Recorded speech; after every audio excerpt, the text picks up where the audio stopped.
The first thing to understand about fasting is that it's all emotional. All fasting is emotional. So in say 100 years ago, when the food ran out, it wasn't emotional then, it was survival. It was you didn't choose. You had to, exactly. So when you don't have to choose something, it's a lot easier. You know, when there's an emergency and the house is burning down, you run out, you deal with the fire, there's no choice. When you have to choose something, that's when it all changes, you know.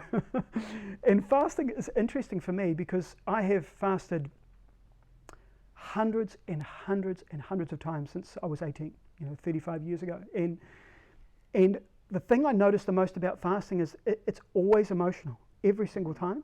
And a good example of how to think about our relationship with food, not only do we have the biggest collection of food addicts in history, and we're all a part of that now, because when you start eating food that are high sugar, high meat, high gluten, high fat, highly processed, low fiber, it's like cocaine for the brain. You can measure putting junk food in front of people, the same parts of the brain light up that when you take cocaine, when you see junk food. It's the same pleasure dopamine hit that your brain gets. So when you think about fasting and you think about, I'm not going to eat, particularly if you're water fasting and you don't even have any flavor in the mouth.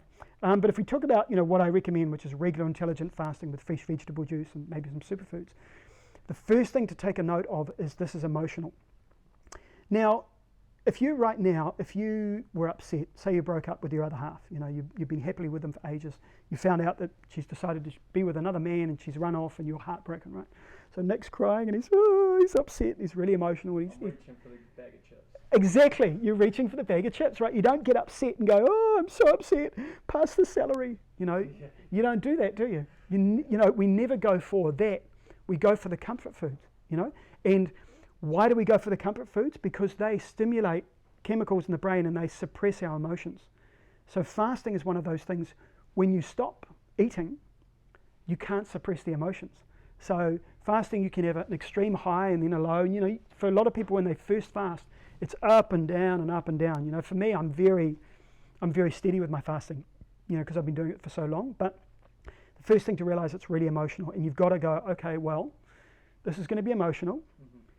I could have a great time, I could have a bad time, but I'm going to do it anyway and see how you get on. And a really good tip, one of those tips, and we'll talk about it in the end as well, one of those great tips, is when you're fasting, warn everyone around you. Mm. So, go to your other half and your workmates and say, look, I'm going to fast for a week. I'm going to be irritable, I might be emotional, I might be crying, I might be snappy, I might be, I might be really to be around, That's nothing to do with you guys.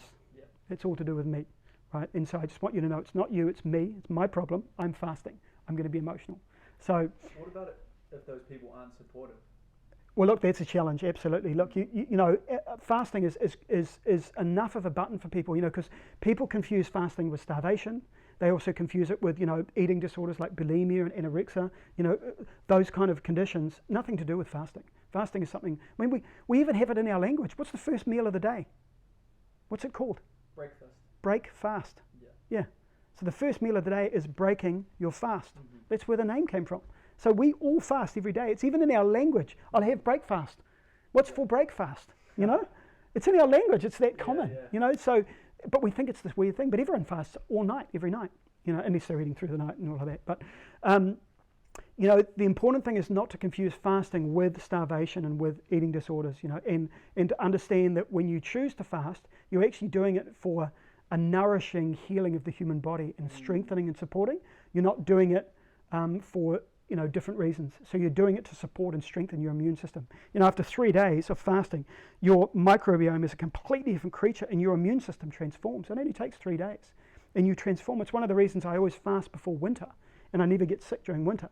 I generally do a 1 or 2 week fast before winter, every year, just because I know going into that season where everyone goes, oh, I'm going to get sick and the bugs and it's bad this year and isn't it bad this year? And seriously, for 20 years, it's always bad this year.